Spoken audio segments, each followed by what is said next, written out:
안녕하세요. 볼마찬 기자들입니다. K리그 일정 빡빡합니다. 뜨거운 무더위 속 주말, 주중, 주말로 이어지는 일정이 이어지는데요. 이제 두 바퀴를 돌았습니다. K리그1은 이제 세 번째 바퀴에 출발해 섰는데요. 이번 주말 펼쳐지는 23라운드 볼마찬이 꼼꼼하게 프리뷰하도록 하겠습니다. 만 기자 일정 문제로 개인 영상을 통해 인사드릴 겁니다. 첫 경기 15일 오후 7시 수원 월드컵 경기장에서 열리는 수원과 울산의 경기입니다. 수원은 포항을 상대로 눈에 보이는 듯한 승리를 놓쳤습니다. 뮬리츠가 선제골을 넣었지만 수적 우위를 살리지 못하고 후반 페널티킥 실점을 하면서 1대1로 비겼습니다. 최근 3경기 무승부죠. 김병수 감독의 말대로 7월 들어서 치른 3경기를 모두 무승부로 마쳤다는 건 이기지도 못했지만 결국 지지도 않았다는 뜻도 되니까 작은 발전이 있었던 것은 분명합니다. 이날 전반 경기력 대단히 좋았습니다. 달라진 수원의 핵심은 단연 카즈키예요. 카즈키가 중원에서 확실히 잡아주고 볼을 전개해주고 사이사이 침투나 공격적인 연결이 상당히 좋아진 모습이거든요. 전반 득점을 했더라면 더 많은 골도 가능했던 수원이었는데요. 여기에 또 건강하면 1인분 이상의 활약을 보장해주는 아코스티도 지금 좋은 모습 보이고 있고요. 뮬리치도 2경기 연속골을 터뜨리면서 공격의 희망이 되는 분위기입니다. 고무열도 나쁘지 않은 모습이고요. 문제는 후반입니다. 특히 후반 중반이 넘어가면 경기력이 뚝 떨어지는데요. 체력적인 측면 역시 큰데 전반에 오버페이스를 하는 건지 체력 훈련의 실패인 건지 최근 4경기 중 3경기 실점이 79분 이후입니다. 무더위 때문에 막판이 승부처가 되고 있거든요. 지금 수원이 반드시 해결해야 하는 과제고요. 울산은 인천에 1대2 충격패를 당했습니다. 올 시즌 홈 첫 패배였고요. 울산이 이어오던 연승 공식까지 깨진 패배이기 때문에 향후 흐름을 좀 봐야 할 것 같습니다. 확실히 여름이 오니까 울산은 특유의 경기력이 잘 안 나오긴 합니다. 물론 인천전에서 2차례나 골대를 맞추는 등 운이 따르지 않은 모습도 있었지만 선수들이 좋았을 때보다는 전체적으로 떨어진 모습이에요. 물론 지난 시즌 여름에 비해서는 편차가 그렇게 크게 느껴지진 않습니다만은 이날 인천전은 확실히 상대를 제대로 통제하지 못한 모습이었습니다. 여기에 부상으로 빠진 박용우의 공백이 상당히 좀 크게 느껴졌고요. 오프더볼 움직임으로 차이를 만들어줄 수 있는 엄원상의 공백도 크게 느껴지는 경기였습니다. 하지만 두 선수 모두 수원전에 나설 수가 없습니다. 올 시즌 2번의 맞대결에서는 모두 울산이 승리를 했거든요. 내용에서는 수원이 그렇게 무기력하지는 않았습니다. 2대1, 3대2 모두 한 골 차였고요. 지난 맞대결에서는 투혼을 발휘했지만 마틴 아담의 결승골로 울산이 승리를 했습니다. 울산은 최근 수원전 4연승을 달리고 있지만 수원 원정에서는 3경기 1승 1무 1패였습니다. 수원이 올 시즌 홈에서 단일승도 하고 있지 못하기는 하지만 이날 경기는 수원이 그 미약하지만 상승세를 보이고 있고 울산도 미약하지만 하락세라는 측면에서 변수가 있을 수도 있을 것 같아요. 이날 경기도 결국 체력의 핵심 변수가 될 것으로 보이는 가운데 수원에서는 2경기 연속골에 뮬리치, 울산에서는 가장 믿을 만한 득점왕 주민규를 지켜보고 싶습니다. 예측해보면 저는 무승부 하도록 하겠습니다. 수원의 무승부 기운이 좀 세 보이고요.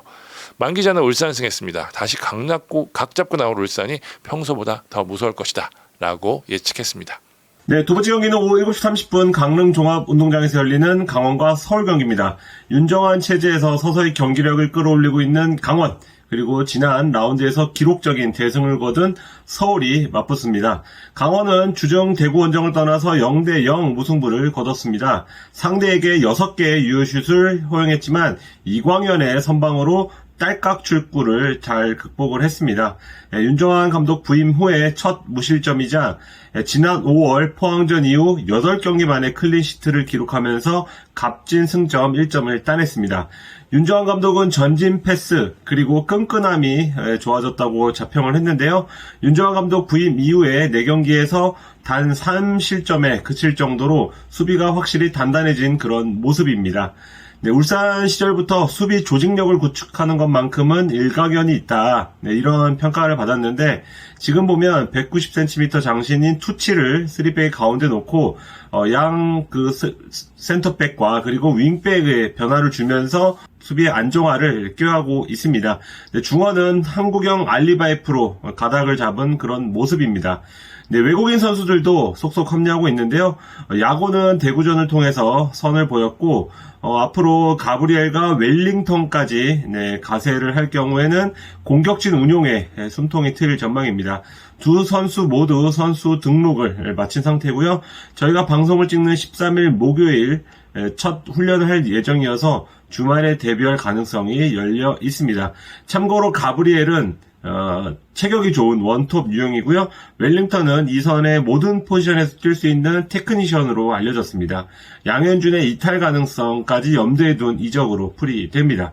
서울은 지난 수원FC전에서 구단 창단 이래 다른 경기 최다골인 7골을 넣으면서 7대2로 승리했습니다. 부상에서 돌아온 김신진이 멀티골을 넣으면서 새로운 원톱 공격수의 어떤 가능성을 선보였고요. 나성호는 오랜 부진을 씻는 멀티골을 쏘면서 득점 공동 선두에 올라섰습니다. 이날 울산과 포항이 나란히 승리를 거두지 못하면서 1위와 2위와의 격차까지 줄이면서 얻은 게 참 많은 그런 경기였습니다. 이태석이 한두 경기 정도 결장할 것으로 좀 보이는데요. 이날 보였던 박수일과 김진야 선수의 활약이 나쁘지 않았기 때문에 두 선수가 풀백으로 그대로 나설 것 같고요. 호재가 있다면 센터백 이한범이 누적 경고 징계를 씻고 돌아옵니다. 서울이 개막 후에 1라운드와 2라운드 이후에 지금까지 연승이 한 번도 없었는데 강원을 상대로 연승을 거둘지 아니면 강원이 홈에서 서울을 상대로 지금 2연승 중이거든요. 이런 강점을 앞세워서 최근 12경기 연속 무승을 끊을지 지켜보고 싶습니다.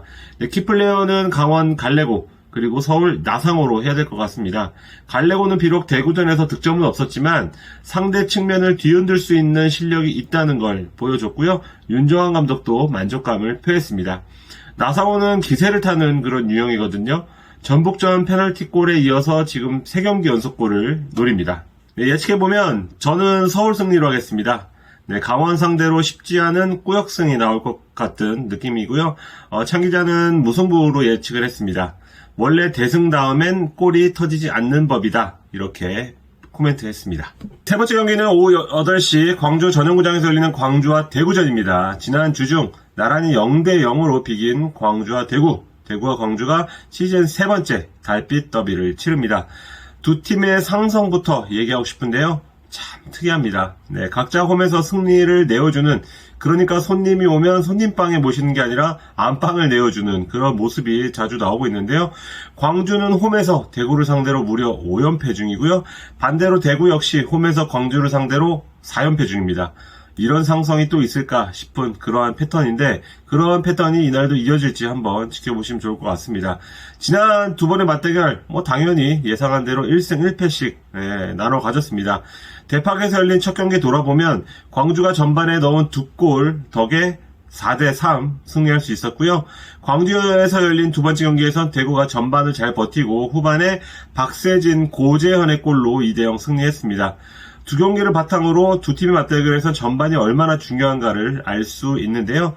대구 입장에선 대구의 수비 축구, 바꿔 말하면 딸깍 축구가 발휘되려면 일단 전반에 광주의 공격 축구를 상대로 잘 버티는 게 중요할 거고, 광주 입장에선 어떻게든지 전반에 몰아붙여서 격차를 벌려놔야 승률이 높아진다는 그런 말이 됩니다.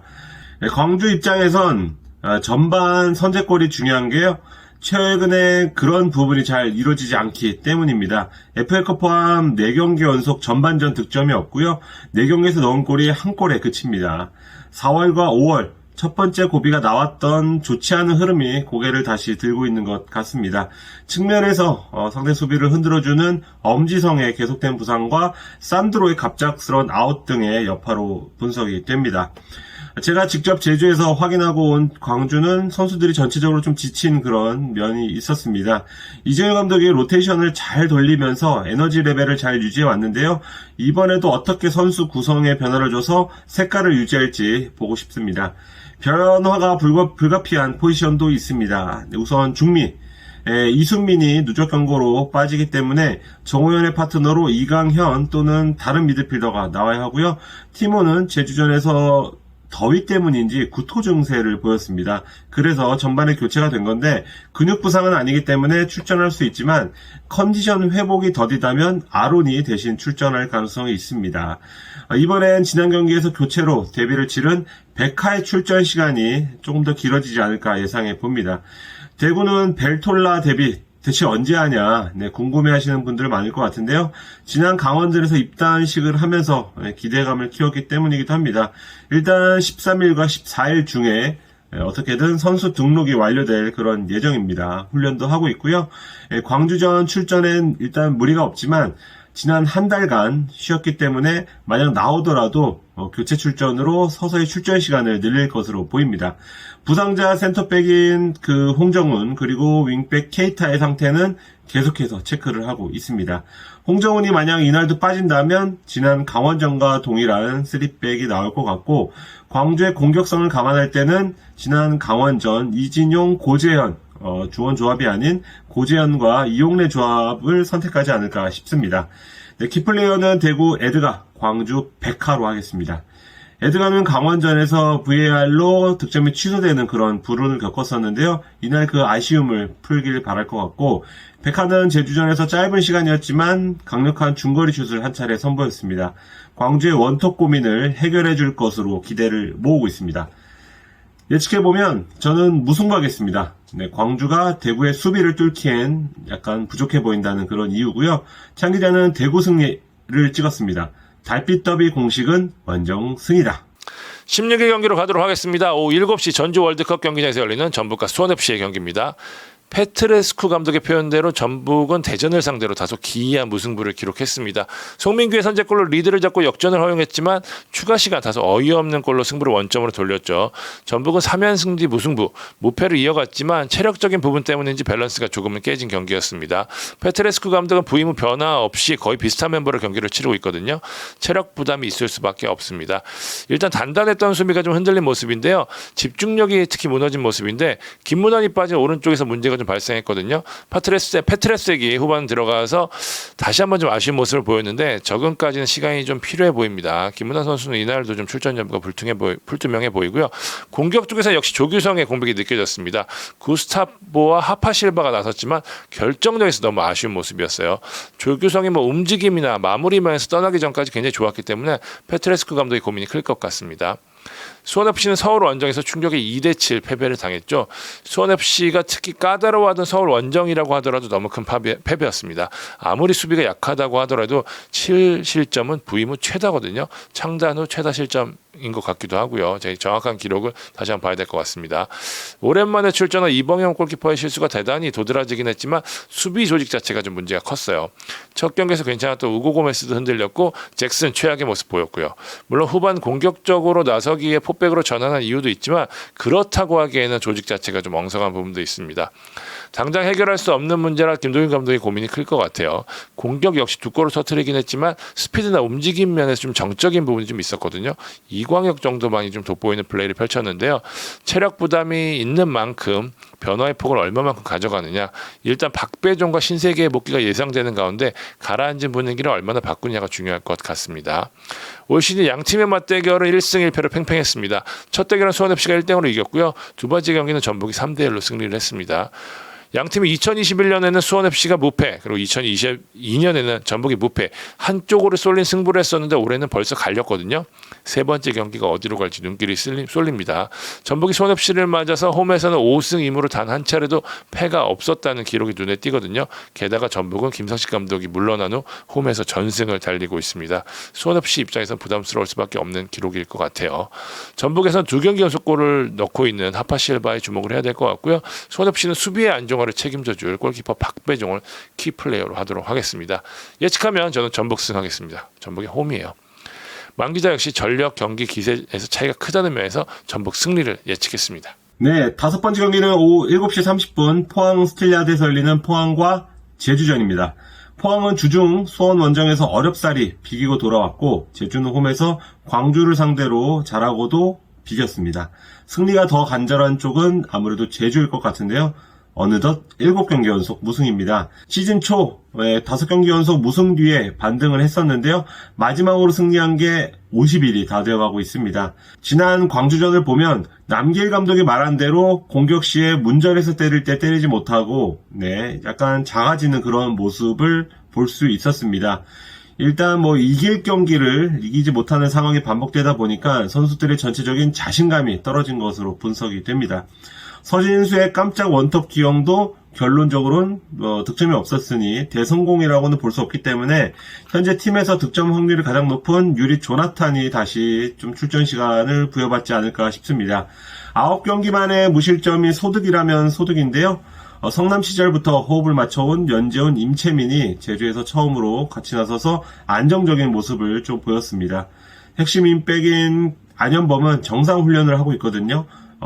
포항전을 통해서 복귀전을 치를 가능성이 있고요. 일단 포항 원정길에 향하는 것에 대한 부담감은 클 수밖에 없습니다. 제주는 불과 40일 전인 지난달 6일 포항 원정에서 1대2로 패한 바 있거든요. 추가 시간에 박승욱에게 극장골을 헌납을 했었습니다. 제주 입장에선 이걸 갚아줄 기회, 포항 입장에선 제주전 기세를 이어나가길 바랄 겁니다.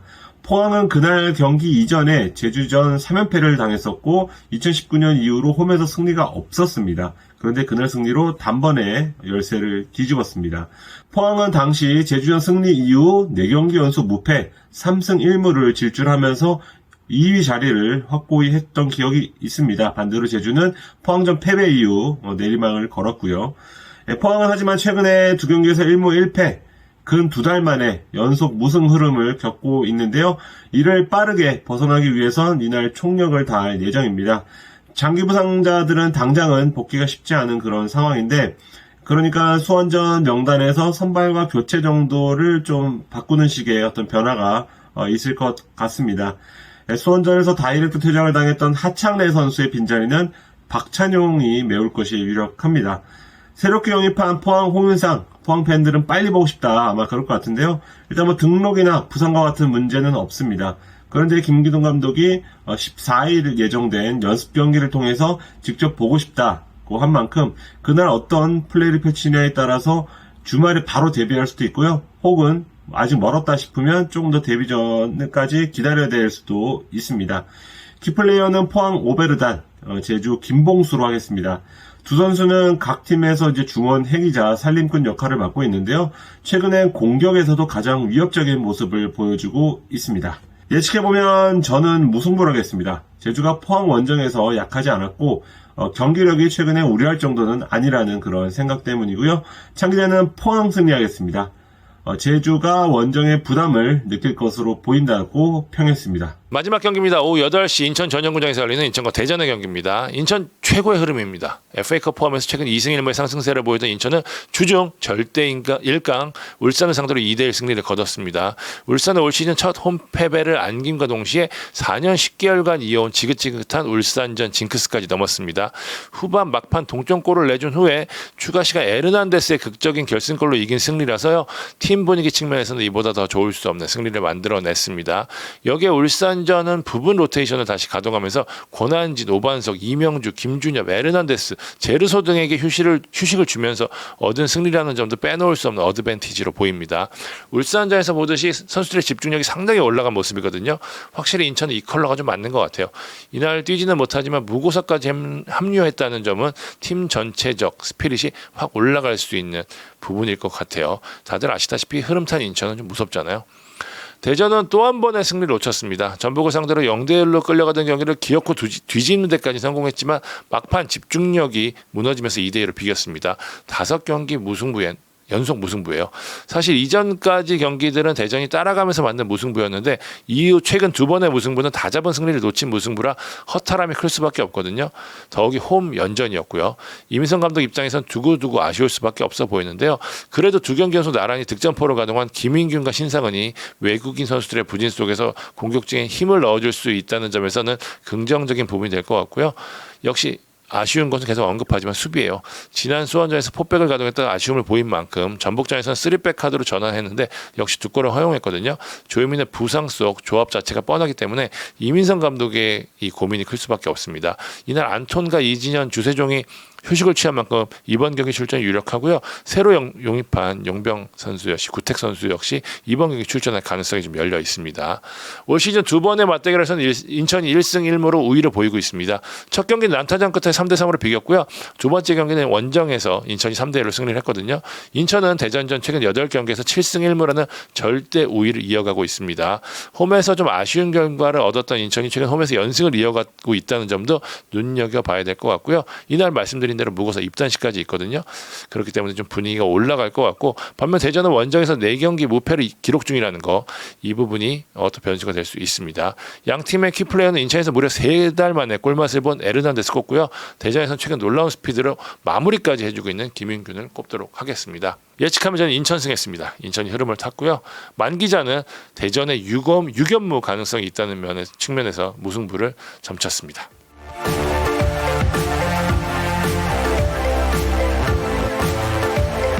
자, 23라운드 프리뷰 해봤습니다. 이번 라운드에서도 대박 관중, 대박 경기를 기원하면서 방송 마무리하도록 하겠습니다. 지금까지 볼만찬 기자들이었습니다. 감사합니다.